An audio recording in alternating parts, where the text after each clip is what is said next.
So I wanted to share some insights about marketing and social media and the future customer with you today. And we'll start off with a pretty easy question. So just by a show of hands here, who here has checked their iPhone or their tablet before getting out of bed this morning? Okay, be honest. The studies are showing, so there was research done in this, and studies are showing that about 80% of people that own smartphones or digital devices are actually checking them before they get out of bed. And on top of that, about 75% of all people that own smartphones or digital devices are actually falling asleep with their digital devices. And what I thought was kind of interesting with that is that we're kind of surrounded by this exposure to content and social media from the moment we wake up to the moment we fall asleep. And here's another kind of an interesting thing. So if you look to, for example, the person on your left and look to the person on your right, one of those two people will have used their smartphone in the bathroom today. So we're being exposed to all of this social media and all of these interactions pretty much through the whole day. And what are we doing? So we're checking email, we're looking at Facebook feeds, we're checking on Twitter, we might be watching a video on YouTube, we might be reading a blog post on about, for example, how to improve your sleep. And what's really happening here is that our online habits are evolving and they're changing. And the brands that recognize this are positioning themselves to serve the future customer. The companies that want to remain relevant for the next generation as we move forward, they need to be part of this new fabric of communication. And so today I'll share with you two examples of a couple of companies and some of the social media innovation things that they've done. And these are companies that have embraced social media. These are companies that have embraced digital communications to grow their business.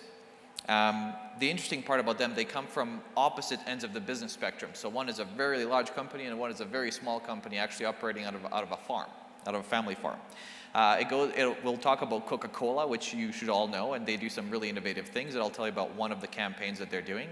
And then we'll talk about a small family business operating a few hours out of Medicine Hat from a family farm. And these are some folks that I've met while I was speaking at the Economic Development Summit in Medicine Hat. So basically what I was doing is I heard their story and I thought it was so interesting that I actually wanted to interview them for this podcast that I'm launching in January. It's called 26K. So anyways, let's talk about Coca-Cola first. Coca-Cola is one of the big brands that has fully embraced social media and fully embraced digital communications. So basically what they've done is they've understand that this is where their customers are. So they're changing their strategy in order to engage their customers where they are. If you want to have a really good understanding of where Coca-Cola is going and some of the really innovative things that they're doing, and this is basically an illustration of their entire marketing strategy and business strategy from this point forward, you can go and look for, there's a piece of content called Content 2020. You can find it on YouTube. There are 2 videos and there's a lot of explanation around it as well, which basically details this is exactly how Coca-Cola is going to be using digital communications to grow their business. So it's called Content 2020. But the campaign that I wanted to tell you about is something called Share a Coke. This was a campaign that was ran by Coca-Cola. It was originally piloted in 2011, and it's still running globally in some parts of the world. So they launched it in, like I said, Australia, and they had it in a number of other countries. So basically the basic crux of the campaign is that what they said is that we're going to provide you with personalized Coke bottles. So for example, instead of Coca-Cola, it might say Ernest, or it might say Adam, or it might say Christina, or something else like that. And what they did is they've rolled out these personalized bottles in stores. So you could go into a store, and for example, on the rack somewhere you might see your name on a Coke bottle. And so this was one part of the campaign. The more interesting part of the campaign is that there was a Facebook app. So what Coca-Cola did is they created a Facebook app where you could actually go and order a personalized Coke bottle for yourself or one of your friends. So for example, you could order, using the Facebook app, you could actually order a Coke bottle or a set of Coke bottles that have, for example, Steve on them and give them to one of your friends, or order it for one of your friends. You would do the purchasing and everything else through Facebook. This was the basics of the campaign. Now, what Coca-Cola understands is that this isn't about using Facebook, or this isn't about, being trying to be really innovative or that kind of stuff. What they really understand is that this is where their customers were, and they understood that if we give them a really cool thing to talk about, then they are going to share it. And people did share it. That's exactly what happened. So the second these personalized Coke bottles started coming in from their Facebook app being shipped to people, they've noticed a significant increase in sharing on places such as Instagram, on Twitter, on Facebook, on YouTube. All of this together, within the first 3 months of the campaign being launched, resulted in over 18 million media impressions, which is a phenomenal amount for a campaign such as this. Their Facebook traffic has increased by 870% on the Coca-Cola Facebook page. Their interactions on the Facebook page have also increased by 39%. But at the end of the day, you might be thinking, okay, so Facebook interactions have increased by 39%, the traffic has increased by 800, I could even say like 12,000%. What does that really mean to the bottom line? What they've noticed in the first 3 months of running this campaign and having it be social enabled, where people actually were sharing the photos of Coke bottles, they were sharing these experiences through Facebook and Twitter and Instagram and YouTube, is they've noticed a 7% lift in sales within their specific target market.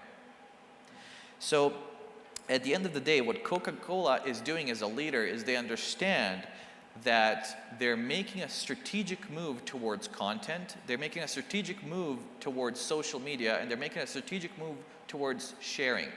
They understand that this is where their customers are, and this is where they need to engage them.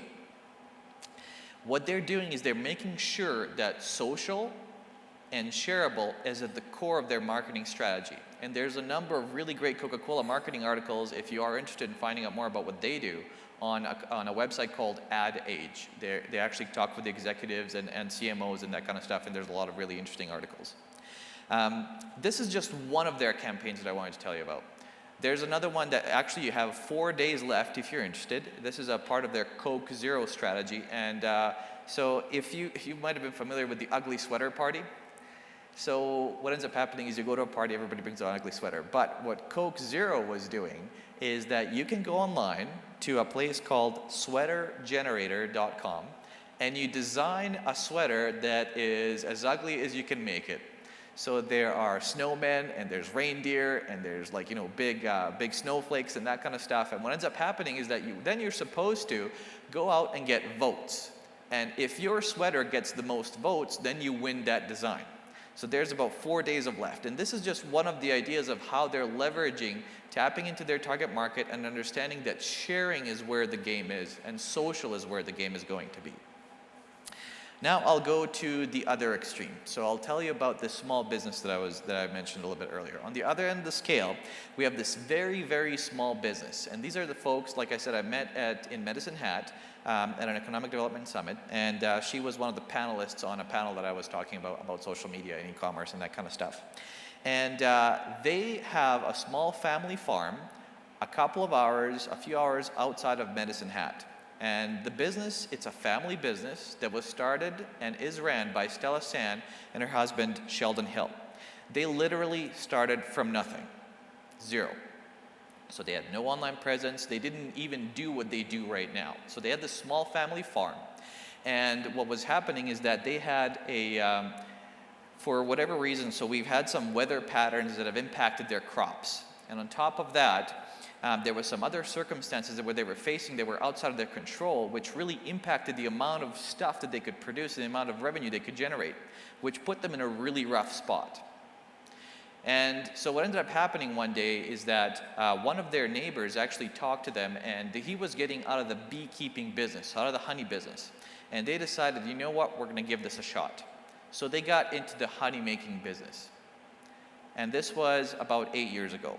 Now, what I didn't know about honey making business is that the way it works is that you buy a number of hives, and you might have 3 or 4 other beekeepers, and all of these hives are kind of under one roof. So you work this as a group of beekeepers. And then your take of the honey, once it's harvested, is equal to the proportion of the hives that you have as part of this group. The interesting part about this is there's virtually no difference then between the honey that I get or the honey that some of these other folks are getting that are in the same group, right? And what was happening is that normally they would sell this honey at about $2 per pound to a wholesale broker. So they were selling it, $2 wholesale to a broker that would then, buy them and put them into, whatever products or ship them out or whatever. But Stella wanted to do something different and actually elevate her business. So what she decided to do is that instead of selling wholesale, she would sell directly to consumer. And then she would take her take of the honey, which again is the same as everybody else's, and then started making her own products with it. She, for the first few years, would drive out to different farmers markets and sell her honey out of a jar that they would literally buy jars, can them, and take them out to a farmer's market, which increased their profit margins in terms of, she had to do a lot of work, but to increase their profit margins in terms of how much they could make per pound of honey, for example. But then she wanted to take things to the next level. And what she started doing is she started leveraging social media. So what she did is she found ways to connect with her customer base. She found ways to connect with some of the people and businesses in the area, and she started connecting with some of the influencers in her target market. So one of the things that she did is she's active on Facebook, she's active on Twitter. She really hustled. So she, when I interviewed her, you can see the hustle in this person, and they're gonna make it happen. And she really hustled, and what she ended up doing is she would send product samples to influential bloggers that are talking about, for example, beauty products, or they might be talking about, let me not lose this here. They're talking about beauty products, they're talking about food, because this is all raw and natural products. She would sell them these products, and then she would follow up with them with social media. So she's been doing this for about 3 years now. She really hustled. And in those 3 years, they have, through their social media effort, have now increased the range of products they sell from just selling canned honey to having stuff such as lip balms, soap, perfume sticks, and even clothing that's being sold. The cool part about, what kind of blew my mind is that recently they also signed a deal with a brewery that's going to be making the Vulcan Honey Ale. If you're familiar with Vulcan, they have the Star Trek thing going on there. And so they're going to be making the Vulcan Honey Ale exclusively with her honey. And not only that, but her product, through her social media efforts, because they decided to do something, but they were strapped for cash, so they decided to put time and effort into building a social media presence and connecting with their customers. Their products are now sold in over 30 countries as far as Australia and Japan. And they're on a steady curve. This is what blew my mind. By building this brand and connecting with her customers and connecting with influencers that were directly speaking to their target market, and she did all of this through social media and some of the effort in terms of reaching out to specific people, they now average about $10 per pound of honey, which means that that's about a 500% increase from where they started from. And this was mostly done through social media. Stella invested time and effort into connecting with her customers and building her brand. One of the key pieces that she told me in the interview that we recorded was that her story was the key piece of building that brand and connecting with those customers, because they are a family farm. There is her and her husband and 3 kids, and if you actually go to their website, which is Sweet Pure Honey, you can actually see the whole story, and there's a whole video that they've produced and everything else that explains specifically who they are and what their story is and how they've connected with customers. Which brings me to my final point. You have the same tools available to you as is Coca-Cola and as a Sweet Pure Honey. You have the same opportunities to connect with customers and engage your stakeholders and talk to your target market through social media. You have, the interesting part about social media is that consumers, most of us love brands. We love brands with history, and we love good stories being told by good brands that we can believe in. You, as a family enterprise, have a natural advantage over most other businesses, is that you have a built-in sustainability advantage. You have the opportunity to keep your messaging consistent because it's all generally within the family. and you have the ability to tell a great story because it is a family enterprise. Social media is just one of the ways that you can do that. So if you plan to be around for another generation, you must be connecting with that generation. And one of the last things that they read on Facebook or on their iPad before they fall asleep could be your Facebook update. That's it for me. Thank you.